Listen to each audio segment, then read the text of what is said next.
day with Ronan Harrington. Ronan, you okay? I'm good. Yeah, the sun is shining in Devon where I live, and yeah, I'm really glad to be with you. Delighted to have you today. So listen, let's have a good chat.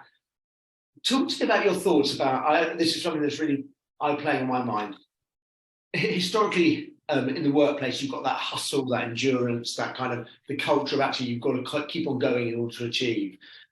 And there's a lot of conversations right now about the 4-day work week and actually how we can have more time to ourselves. Can they coexist, or is it two distinct things?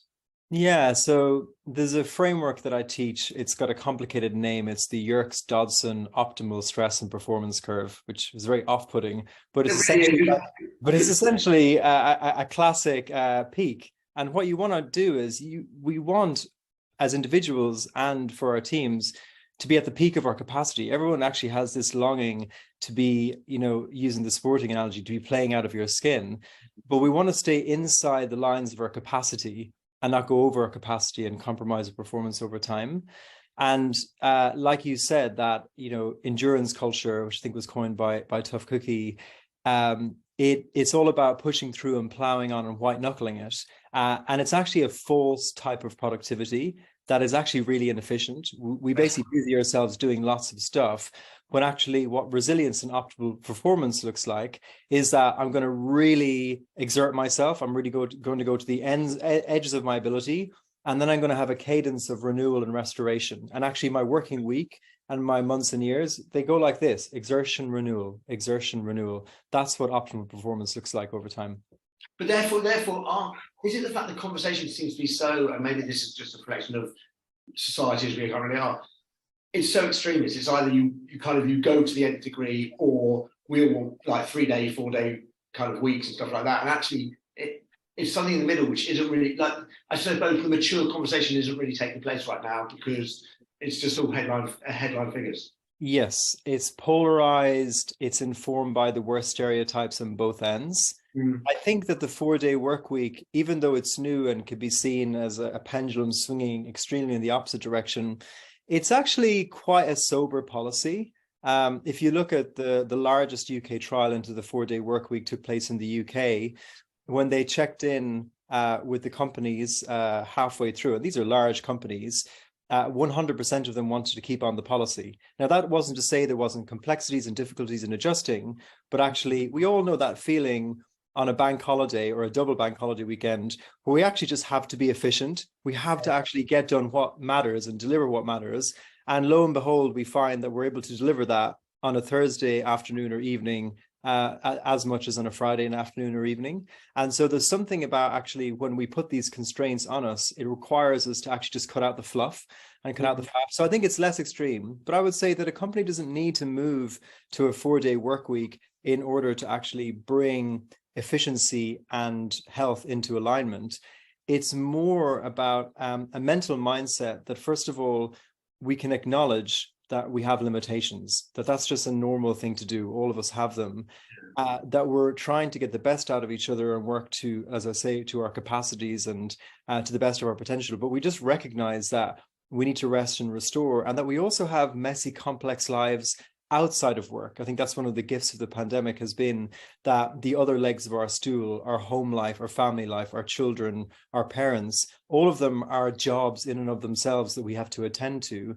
And a smart company is cognizant of that reality and works with that, rather than assuming you can just push yourself endlessly, because the consequences will be there eventually. And it's something that, as you're saying that, it's going through my head, because obviously when you speak on stage, it's an intensely vulnerable story you're telling. So you're telling from your point about what happened to you in order for us to be bought into the whole thing. Is that kind of relationship between, I suppose, the emotional reasons we want this as against the practical reasons, have we not connected the dots? Yeah. I don't think we do. I mean, there's a line that I often use that it's through the stories of others that we come to a deeper understanding of ourselves. My story is I lost my brother in a car accident, and I lost my family to grief. And the particular way I coped with that is the classic archetypal overachiever, have to be a success. And in my talks on an intellectual level, what I'm actually trying to show is that you can be in organizations that have the healthiest working cultures, the best policies, that could even have a 4-day week. If you are driven by a drive that comes from wounding and trauma, if you are relentless, if you have to prove your parents right, if you have to give 110% all the time, there's no organization in the world that can save you from an unhealthy drive. And rather than just imparting that intellectually, I show how that played out in my own life. It led me to having a leadership role in a political movement, consulting the Foreign Office at the age of 24, incredible things. And yet it caught up with me in the form of extreme burnout and a chronic health condition. And I'm there to say, look, this is how it plays out in one person's life. And I think what I notice when I share that story, first of all, I share it from the heart. And when you share anything from the heart, it tends to open something within people.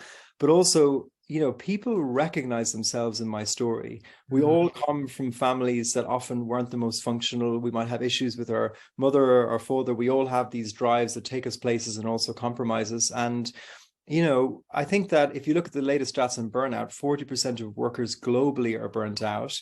They're 3 times more likely to be looking for another job. They're 50% less productive. There's a general feeling in the air of the way I'm working is not sustainable. And when someone comes along and tells you a deeply personal story about the very real consequences that it's had for them, you're like, wow, I need to look at my life a little bit more deeply. So I do think the storytelling element just gets in at that deeper, crucial level. So what are you looking for?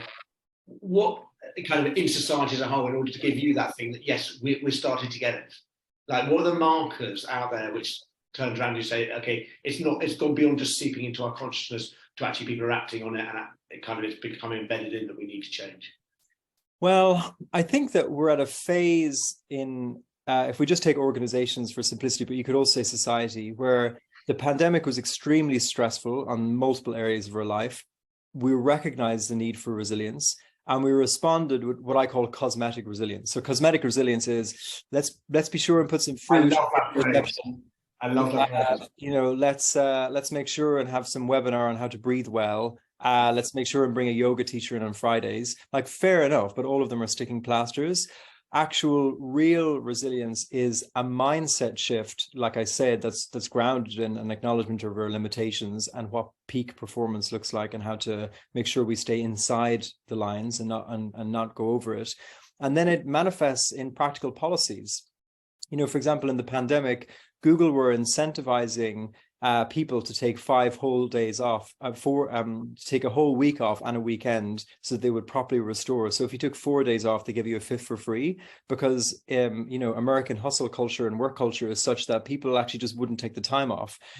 And so I always say, if you want to see an organization, if an organization is taking it seriously, it shows up in really concrete policies. It shows up in the amount of paternity leave and maternity leave you're giving. It shows up in the amount of working weeks, the amount of flexibility you have.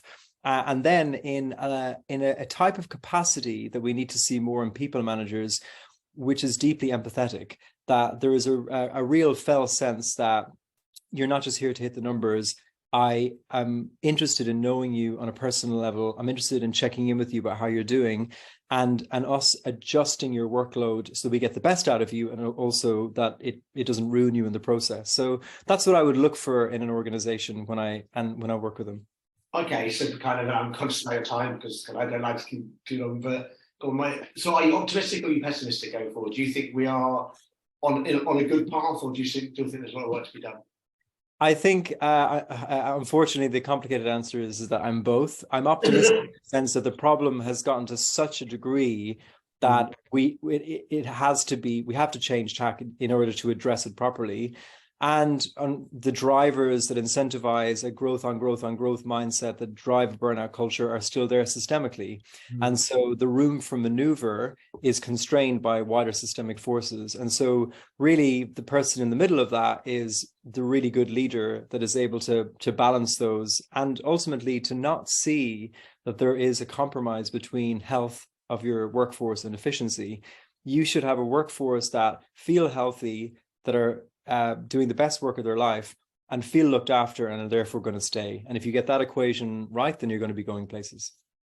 Ronan, as always, it's a pleasure speaking to you, and thank you so much for your time. Thanks, Nick.